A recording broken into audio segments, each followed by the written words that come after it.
From RareGem Productions, this is Let's Get It Together. In the classroom, grab a notepad. Awareness, education, hope, intervention, and prevention. Breaking the cycle of domestic violence.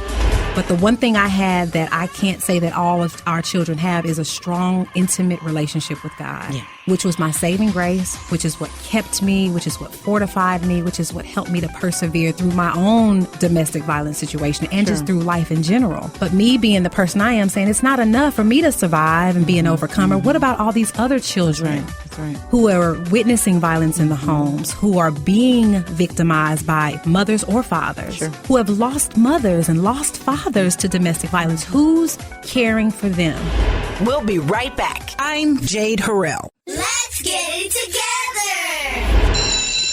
Come on in, everyone, and take your seats, please. This is the classroom, where we get a front row seat to expert instruction, information, and access. You won't leave the way you came. This classroom is all about knowledge, and knowledge is power, and the power is yours. Now, let's get it together.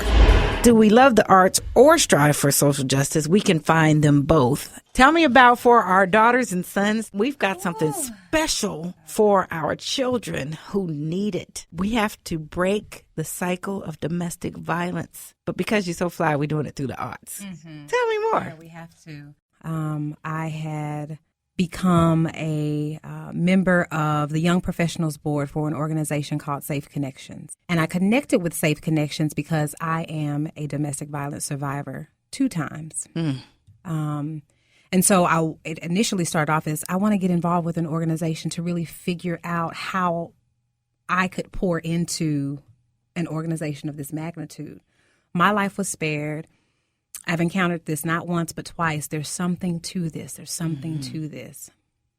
And so in my role with Safe Connections and me being a creative spirit, I said, you know what? What will you all think about a concert around breaking the cycle of domestic violence through the arts? And they was like, well, I don't know. You know, what do you think? And I just said, well, I'll come back to you once I continue to kind of process it.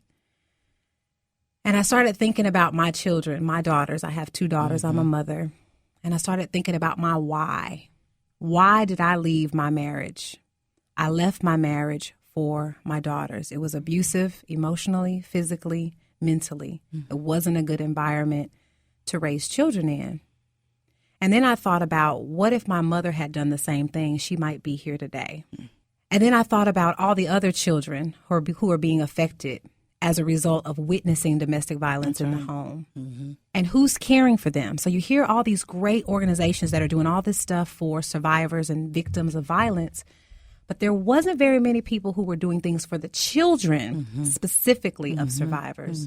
And I say that because after my mother was killed, December 6, 1992, by her husband. Domestic violence. Not only did he take her life, but he stabbed me 13 times and left me for dead after beating me beyond recognition. So he attempted to take my life.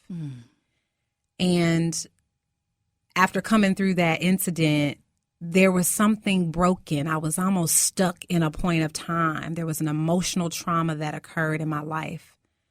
But the one thing I had that I can't say that all of our children have is a strong, intimate relationship with God, which was my saving grace, which is what kept me, which is what fortified me, which is what helped me to persevere through my own domestic violence situation and just through life in general.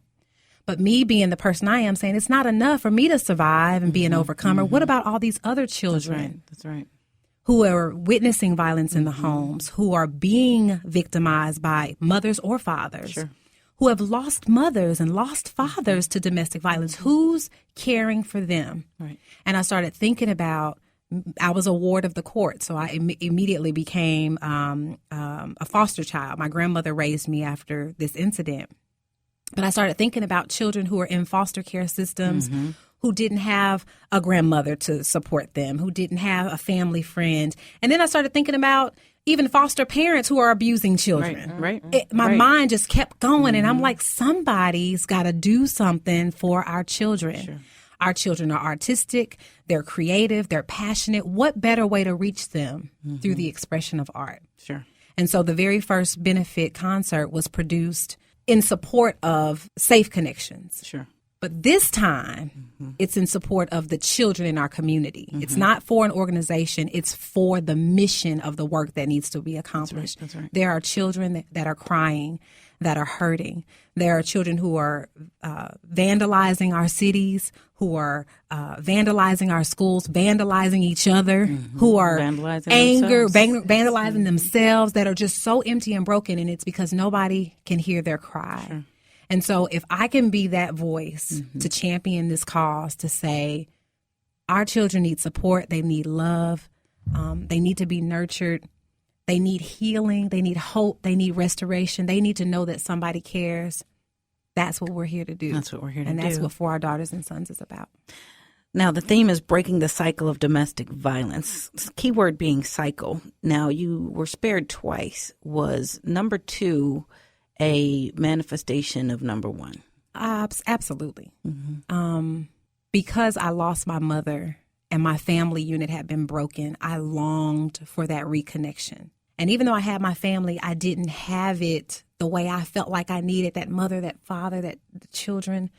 And so all I knew how to do was reach out and grab what I thought was family.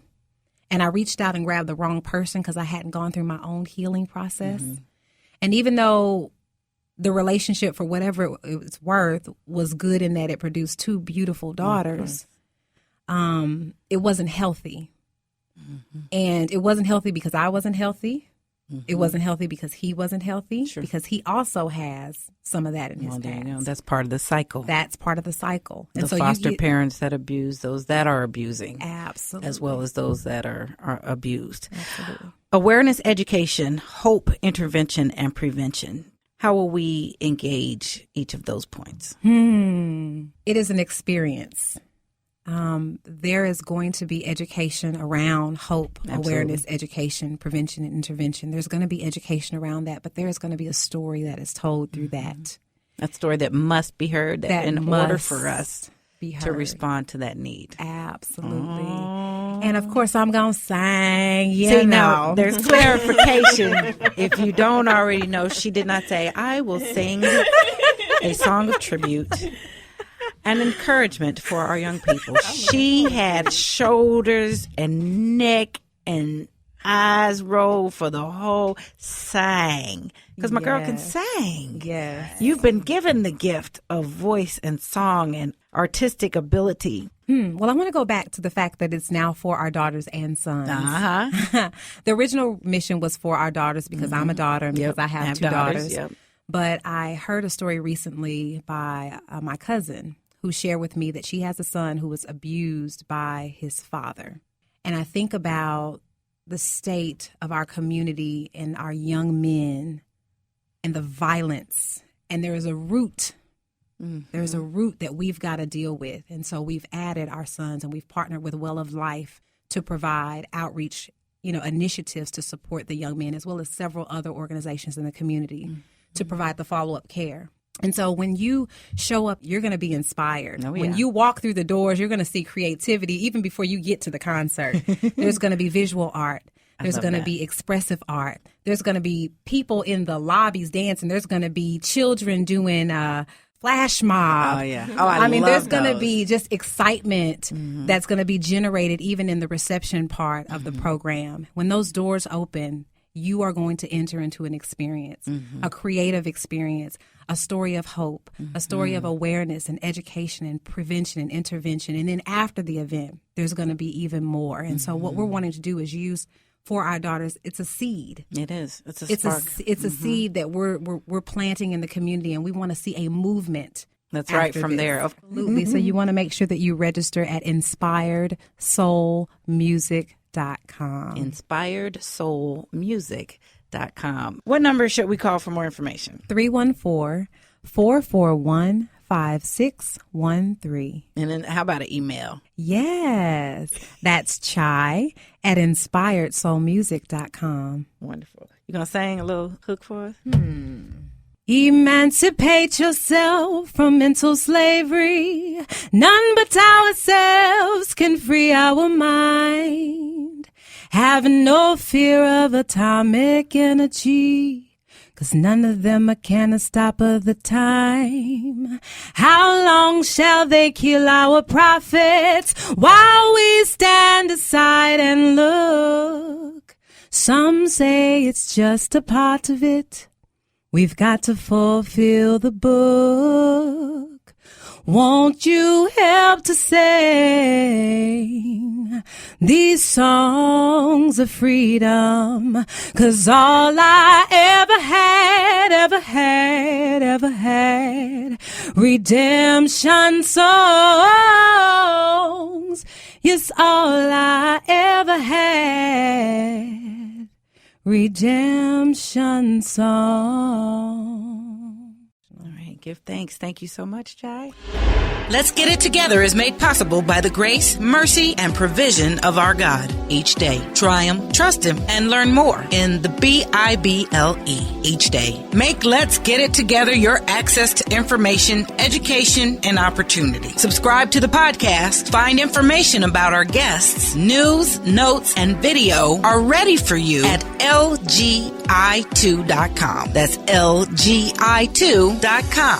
This week, get a fresh new outlook. Let's get it together. Be inspired, informed, encouraged, and entertained. Let's get it together. In the classroom each day at 10 a.m. Information, access, and opportunity. Let's get it together. Special thanks to Selena J., Anthony Wise, Robin Boyce, Al McDonald, the RareGem family, Harrell, Clear Channel Radio, and Christopher Harrell. Support for Let's Get It Together comes from the Kwame Building Group, delivering total value through pure construction and program management services. From RareGem Productions, this is Let's Get It Together.